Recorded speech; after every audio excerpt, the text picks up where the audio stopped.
জাতিগণ কি কল করে অনর্থক ধ্যান করে বিশ্বরাজগণ দণ্ডায়মান হয় মন্ত্র নাই একসঙ্গে প্রভুর তার অভিষেকে বিরুদ্ধে বলে আইসো তাদের বন্ধন ফেলি খুলি মোদের হইতে তিনি স্বর্গে বসে হেসে তাদের বিদ্রুপ করবেন তখন ক্রোধে ও কহিবেন কোপে বিহল করবেন আমি আমার নিজ রাজাকে স্থাপন করিয়াছি আমার পবিত্র সিয়নে পর্বতে দিয়াছি প্রচার করব আমায় বললেন প্রভুর বিশেষ বিধি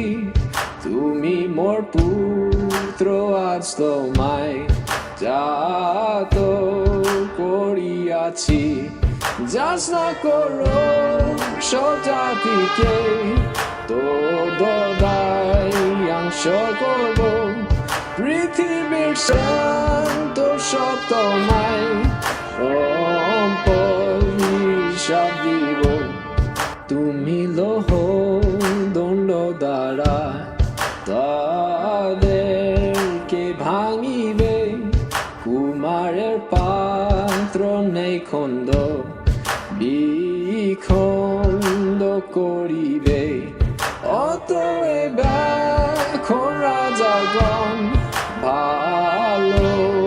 বিবেচক হও পৃথিবীর বিচার কর্তৃগণ শাসন রাজ করো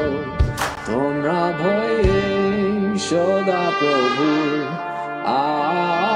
আরাধনা করো সকম্পে উল্লাস করিও পুত্রে চুম্বন করো পাছে ক্রুদ্ধ হনার পথে তোমাদের ধ্বংস হয় তোরাই তার জলে ধন্য